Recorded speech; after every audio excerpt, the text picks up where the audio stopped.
अस्सलामुअलैकुम। आज हम लोग एफएससी पार्ट 1 फिज़िक्स का चैप्टर नंबर 1 का सब टॉपिक 1.6 अनसर्टेनिटीज़ को पढ़ेंगे। प्रीवियस लेक्चर हम लोगों ने एरर्स वाला टॉपिक कर लिया था। अगर आपने वो लेक्चर नहीं देखा तो आप लोग डिस्क्रिप्शन में लिंक मौजूद है, उसको देख सकते हैं, या फिर आप लोग मेरे चैनल के प्लेलिस्ट में देख सकते हैं। सबसे पहले हम लोग इसकी डेफिनेशन पढ़ते हैं। द क्वान्टिफिकेशन और मैग्नीट्यूड ऑफ एरर और doubt in measurement is called uncertainty. Uncertainty को अगर मैं उर्दू के अल्फाज में बोलूँ तो गैर यकीनियत, ठीक है, गैर यकीनी यानी यकीन ना होना, ठीक है। इसको हम लोग गैर यकीनियत भी बोल सकते हैं। तो इसको अगर मैं उर्दू के अल्फाज में बोलूँ तो उसको बोलते हैं गैर यकीन, यानी यकीन ना होना। जैसे डाउटफुल होना यानी उस पर यकीन ना होना, भरोसा ना होना, शक होना, ठीक है। तो द क्वान्टिफिकेशन और मैग्नीट्यूड ऑफ एरर, एरर में जो क्वान्टिफिकेशन है यानी इस क्वांटिटी की उस एरर की क्वांटिटी और उसका मैग्नीट्यूड के बारे में आप लोगों को फर्स्ट लेक्चर में बताया था। और डाउट इन अ मेजरमेंट, किसी मेजरमेंट में एरर या फिर उस शक की, और एरर या फिर उस शक की, उस गलती की या फिर उस शक की जो क्वांटिटी होती है, मैग्नीट्यूड होती है, उसको हम लोग क्या बोलते हैं? अनसर्टेनिटी बोलते हैं। अनसर्टेनिटी एस्टिमेट हाउ स्मॉल और large the error is. Uncertainty हमें क्या बताते हैं कि हमारा जो एरर है वो कितना बड़ा है या फिर कितना छोटा है। Also we can state uncertainty as non negative parameter characterising the dispersion of the values attributed to a measured quantity. ये हमें क्या बताते हैं?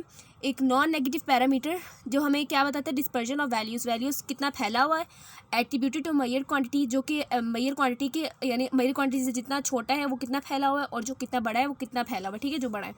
तो as there is uncertainty to some extent in every measurement, हर मेजरमेंट में क्या होती है? अनसर्टेनिटी भी होती है और एरर भी होता है। एरर के बारे में हमने पढ़ा था। एरर के बारे में हमने ये पढ़ा था कि अगर हम लोग जितना भी केयरफुल यानी जितनी भी हम लोग एहतियात के साथ हम लोग किसी भी रीडिंग को लें, लेकिन उसमें हमेशा एरर होती है, ठीक है। तो यहाँ पे भी यही बात है कि एरर हमेशा अनसर्टेनिटी हमेशा हर मेजरमेंट में होती है। There for every measurement need to be written the form of, इसलिए हम हर मेजरमेंट को कैसे लिखते हैं? मेजरमेंट इज इक्वल टू सबसे अच्छी जो वैल्यू हमने निकाली, यानी अगर मुझे कहा हो कि 3.9 इज़ योर करेक्ट आंसर, तो मेरी अगर वैल्यू निकली 3.87 निकली, तो मेरे पास बेस्ट एस्टिमेट क्या होगी?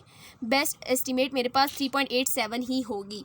अगर मेरा निकले 3.5 निकले और एक मेरा 3.8 निकले, तो बेस्ट एस्टिमेट कौन सा जो उसके नज़दीक है वो क्या है? 3.87 है। तो 3.87 लिखेंगे प्लस माइनस अनसर्टेनिटी, यानी उसमें से हम लोग माइनस करेंगे जो मुझे कहा हुआ है 3.9 का हुआ है ना। 3.8 में से 3.9 को माइनस करूँ, मेरे पास कितना आ जाएगा? 0.1 आ जाएगा, ठीक है।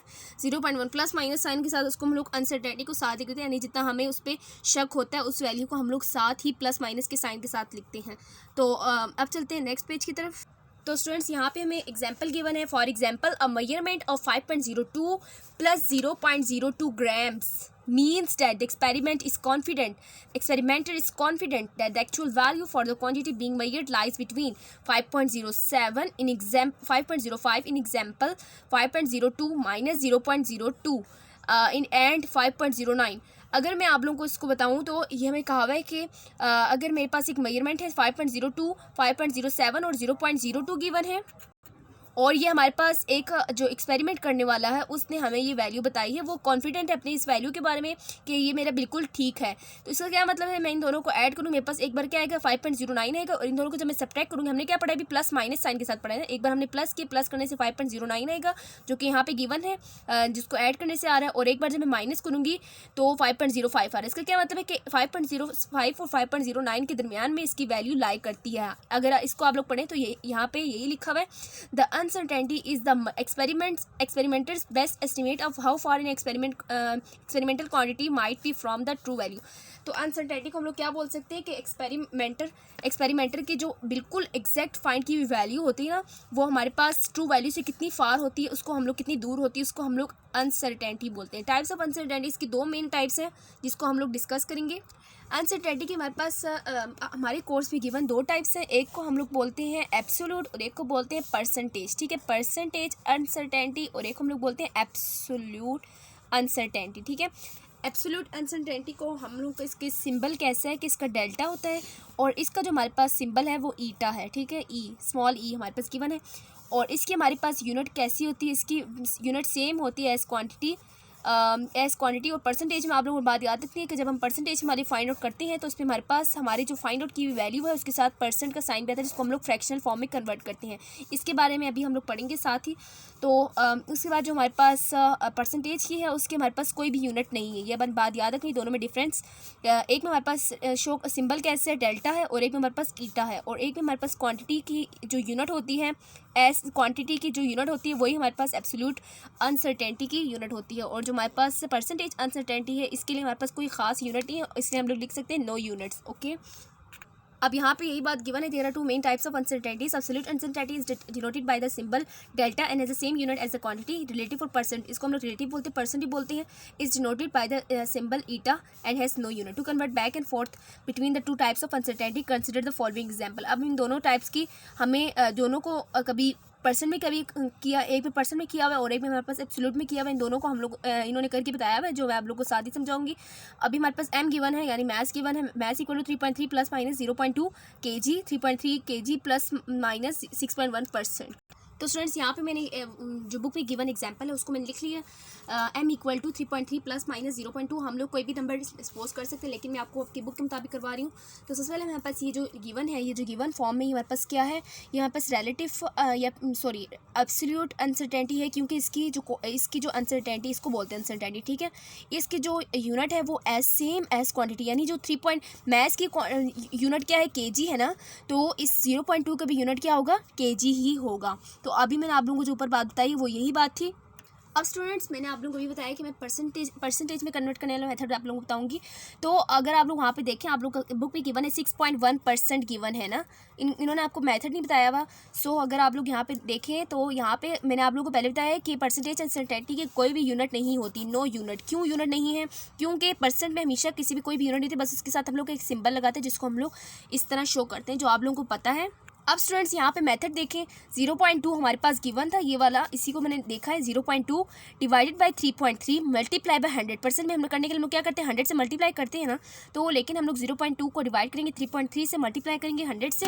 तो यहाँ पे मैं करके दिखाती हूँ, 0.2 multiply by 100 divided by 3.3 that's equal to 6.06 which is approximately equal to 3.3 kg plus minus 6.06 is approximately equal to 6.01। तो मैं इसको कैसे लिख सकते हैं, 6.01, साथ में हमारे पास सिंबल क्या आएगा, परसेंट का आएगा।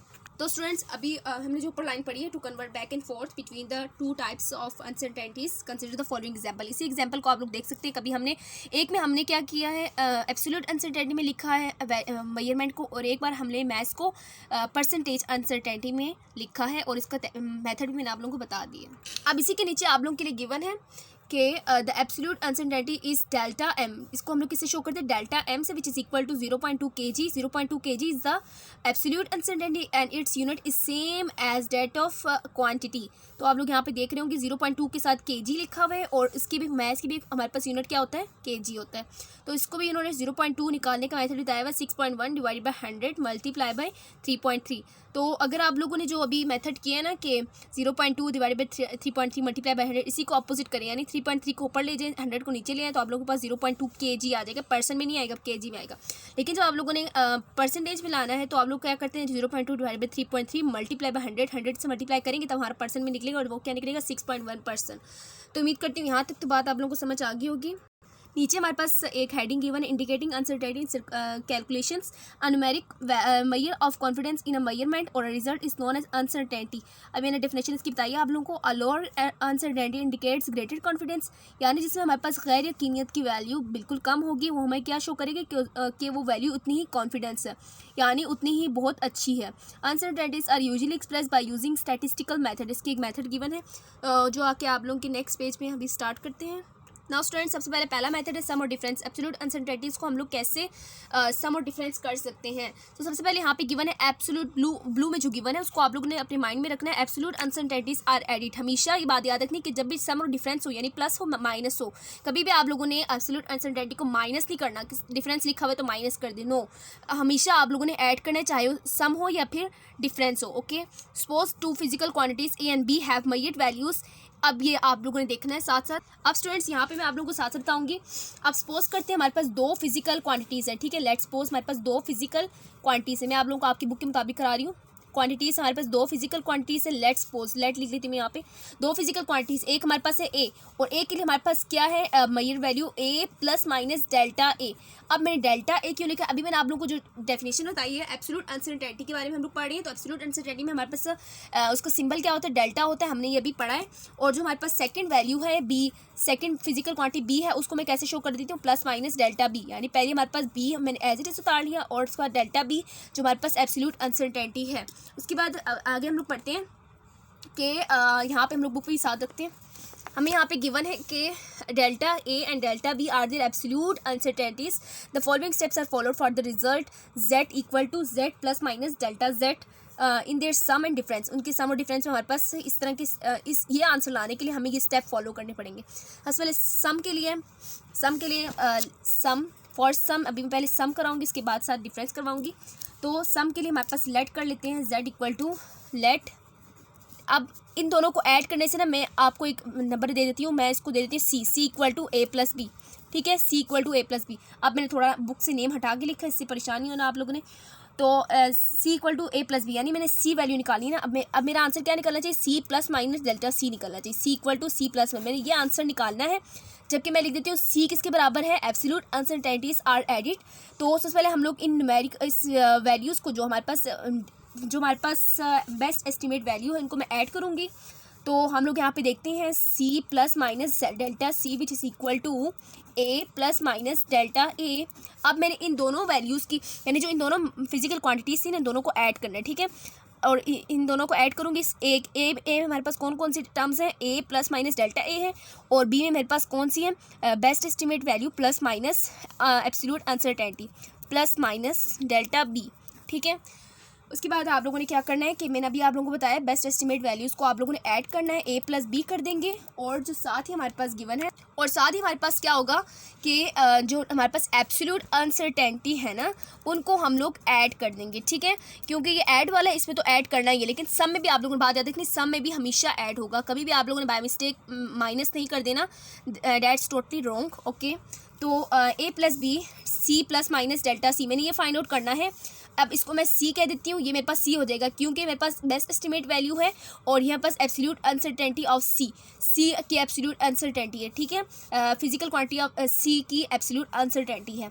तो अगर मैंने ये इस तरह फाइंड आउट करना है तो मैं कैसे लिख सकती हूँ, C plus minus delta C which is equal to, इसको मैं क्या कह दूँगी, इसको मैं डेल्टा ए कह दूँगी plus minus sorry C plus minus delta C which is equal to delta A plus delta B. तो मेरे पास ये कैसे निकलेगा, जब मैं delta A plus delta B करूँगी तो मेरे पास ये इसके लिए हमारे पास एब्सोल्यूट अनसर्टेनिटी की वैल्यू निकलेगी, जो कि ऐड करने से आएगा। हमेशा ये बात याद है, कभी भी सब्ट्रैक्ट नहीं करना कि प्लस माइनस लिखा हुआ है तो एक बार प्लस एक बार माइनस, इस तरह नहीं करना। तो अब अगला हम लोग पढ़ते हैं डिफरेंस के बारे में। इससे पहले मैं एक और बता दूं कि हमारे पास ये सम वाला था ना, इसलिए हम लोगों ने इसमें C equal to A plus B किया, जबकि डिफरेंस वाला होगा तो हम लोग करेंगे C equal to A minus B. अब हम लोग साथ ही करते हैं डिफरेंस वाला। डिफरेंस हम लोग कैसे कर सकते हैं, एब्सोल्यूट अनसर्टेनिटीज़ में आप लोगों ने बात याद रखनी है, जब भी डिफरेंस भी हो तब भी हमने इनके एब्सोल्यूट अनसर्टेनिटीज़ को हमेशा ऐड करना है। अब मैं यहाँ पे आप लोगों की बुक के मुताबिक जेड ही लूँगी, let Z equal to A minus B. अभी मैंने आप लोगों को बताया हम लोग डिफरेंस करें तो इनके दरमियान माइनस साइन आएगा, लेकिन उनकी एब्सोल्यूट अनसर्टेनिटीज़ हमेशा ऐड होंगी, कभी भी इनको सब्ट्रैक्ट नहीं करना। उसके बाद हमारे पास है कि Z plus minus delta Z find out करना है। इसको भी हम लोग पिछले स्टेप्स को आप लोगों को गौर से देखना है। फिर हम लोग क्या लिख देंगे, ए plus minus delta A plus minus, क्योंकि हम लोग इधर माइनस करें, पहले हमने प्लस किया था इसलिए हमने यहाँ पे प्लस लिखा था, अब यहाँ पे माइनस करें तो हम लोग क्या लिखेंगे, minus B plus minus delta B. अब इसके बाद आप लोगों ने क्या करना है, बेस्ट एस्टिमेट वैल्यू को एक ब्रैकेट में डाल के इनको माइनस कर देंगे। अब इनको आपने माइनस करना है बेस्ट एस्टिमेट वैल्यूज़ को, यानी जो ए प्लस बी है उसको ए और बी है इन दोनों को माइनस करेंगे, लेकिन डेल्टा वाले जो वैल्यूज़ हैं उनको हमेशा आप लोगों ने ऐड करना है, और फिर प्लस माइनस बाहर आ जाएगा और ये पास क्या आ जाएगा, delta A plus delta B. Minus नहीं करना आप लोगों ने, प्लस करना है। मैं बार बार ये बात बोल रही हूँ। तो इस तरह के आप लोगों के असाइनमेंट्स भी और क्वेश्चंस भी हैं, इसीलिए आप लोगों ने इनको ध्यान से करना है। अब इसके बाद हमारे पास जो डेल्टा जेड आ जाएगा, मैं डेल्टा जेड लिख रही हूँ। डेल्टा जेड किसके बराबर आ जाएगा, delta A plus delta B.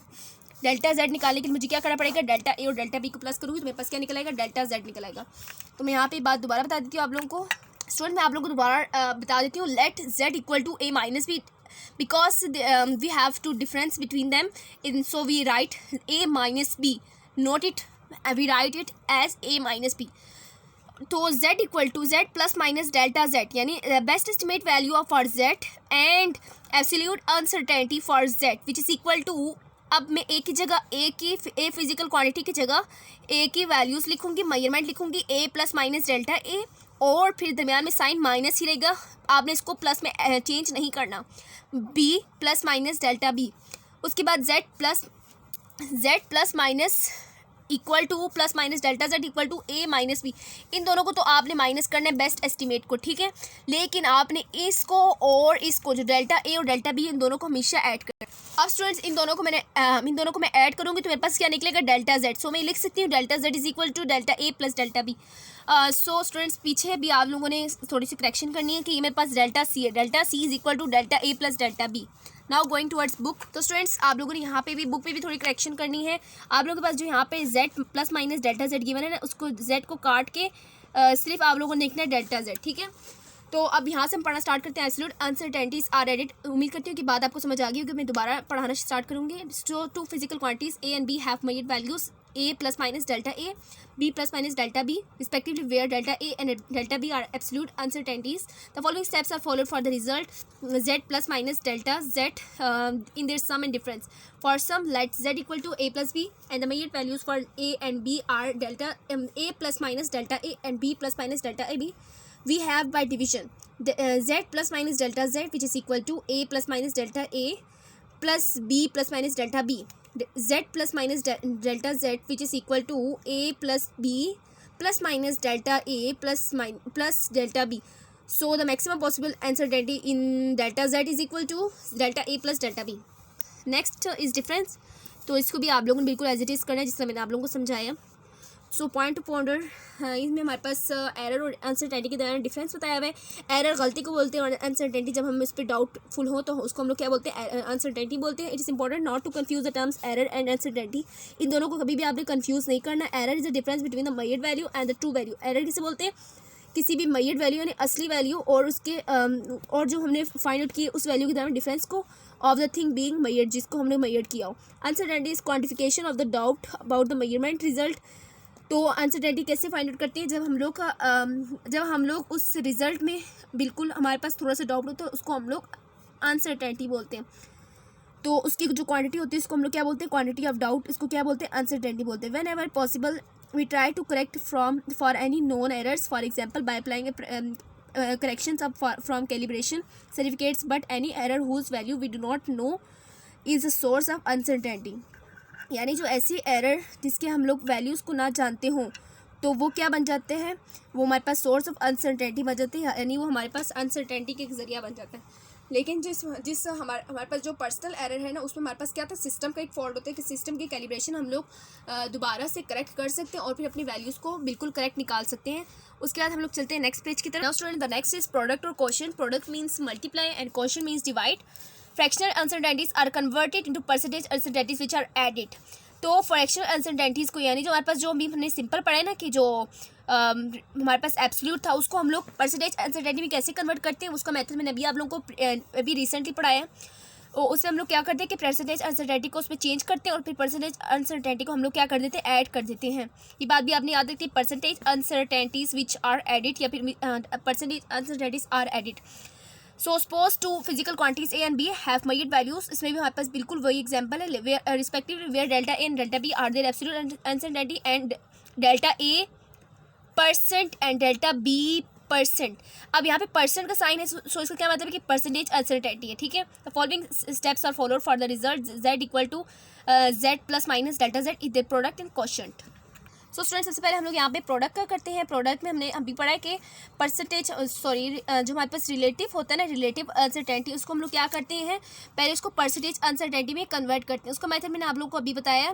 सबसे पहले मैं यहाँ पे दिखा देती हूँ आप लोग को दोबारा कि परसेंटेज को रिलेटिव को हम लोग परसेंटेज पे कैसे कन्वर्ट करते हैं। 0.2 डिवाइडेड बाई 3.3, यानी हम लोग बेस्ट एस्टिमेट को उस एब्सोल्यूट से डिवाइड कर देते हैं और मल्टीप्लाई करते हैं 100 से, तो हमारे पास परसेंटेज अनसर्टेनिटी निकल आता है। प्रोडक्ट हमें पढ़ना है, तो सबसे पहले हम लोगों ने लिख लेते हैं कि let's suppose z equal to a multiply b, क्योंकि प्रोडक्ट में हम लोग क्या करते हैं कि हमारे पास मल्टीप्लाई होते हैं दो टर्म, तो हमने फिजिकल क्वांटिटीज़ को जो हमने सपोज किया हुआ था उनको हम लोग आपस में क्या कर देते हैं, मल्टीप्लाई कर देते हैं और उसको हम लोग z के बराबर रख लेते हैं। नेक्स्ट हम लोगों ने क्या करना है कि इसमें हम लोग बताते हैं कि a हमारे पास किसके बराबर है, a equal to a plus minus delta a, और b हमारे पास किसके बराबर है, b equal to b plus minus delta b। ये हमने इसके बराबर बताना भी है।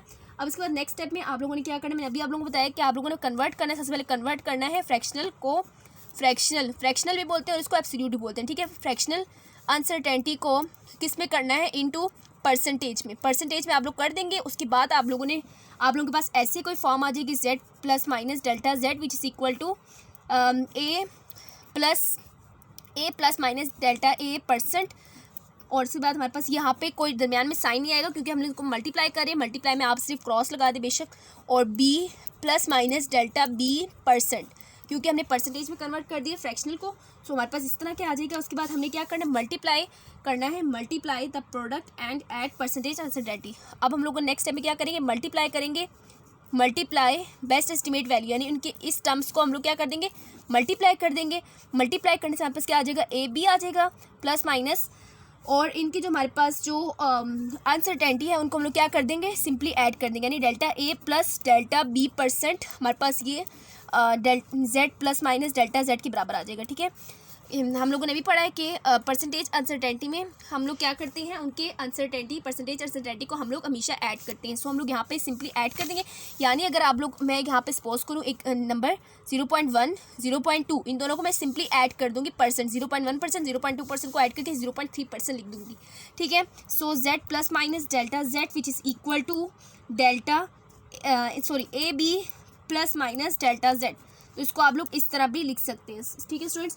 लेकिन अभी आप लोग यहाँ पे देख रहे हो कि मैंने यहाँ पे परसेंट का साइन यहाँ से हटा दिया। अब मैंने यहाँ से कन्वर्जन कर ली, दोबारा कन्वर्ट किए, कन्वर्ट परसेंटेज अनसर्टेनिटी इनटू, पहले हमने फ्रैक्शनल से परसेंट में गए हैं, अब हम लोग परसेंट से दोबारा फ्रैक्शनल में जाएंगे, ठीक है, इनटू फ्रैक्शनल, ठीक है। आप लोगों ने साथ बात लिखनी भी है, और उसके बाद नेक्स्ट स्टेप में आप लोगों ने विदाउट परसेंटेज साइन लिखना है, ओके। सो यहाँ तक आप लोगों को क्लियर हो गया होगा प्रोडक्ट वाला। अब इसको आपने बुक से भी रीड करना है। उसके बाद अब हम लोग पढ़ते हैं क्वोशंट वाला, यानी डिवाइड का। सो स्टूडेंट्स, क्वोशंट वाला है, क्वोशंट वाले में भी हमने बिल्कुल एज इट इज करना है। हम लोग कहते हैं z इक्वल टू, जिस तरह हमने यहाँ पे पहला स्टेप लिखा था ना, बिल्कुल वैसे यहाँ पे भी लिखेंगे z equal to a by B. अब डिवाइड हो या मल्टीप्लाई हो, हमेशा उनके परसेंटेज अनसर्टेनिटी को हम लोग क्या करेंगे, ऐड करेंगे, इससे कोई फ़र्क नहीं पड़ता। So z plus minus delta z which is equal to a plus minus delta a। अब इसको हम लोग इस तरह स्लैश लगा के लिखेंगे, जो कि जिसको हम लोग स्ट्रोक भी बोलते हैं, जिसको हमने पिछले लेक्चर में साइंटिफिक नोटेशन में पढ़ा है। और इसको हम लोग इस तरह करके लिख रहे हैं, डिवाइड के फॉर्म में लिख रहे हैं, ओके। तो अब हम लोग आगे करते हैं इसका स्टेप।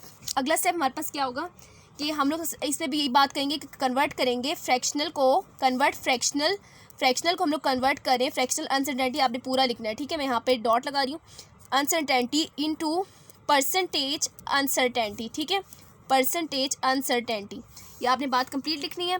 तो हम इनको कन्वर्ट करेंगे, उसके बाद हम लोग अपना नेक्स्ट काम करेंगे। जब हमारे पास ये कन्वर्ट हो जाएगा तो हमारे पास क्या हो जाएगा, z plus minus delta z which is equal to a plus minus delta a का के साथ हम लोग क्या लगाएंगे, परसेंट लगाएंगे, और divided by b plus minus delta b के साथ भी हम लोग परसेंट लगा दें, क्योंकि हमने कन्वर्ट कर दिए। कन्वर्ट करने के मेथड मैंने अभी आप लोगों को दिखाया, बिल्कुल वैसे ही आप लोगों ने करना है। लेकिन आप लोगों के पास क्वेश्चन में वैल्यूज़ गिवन होंगी, ठीक है।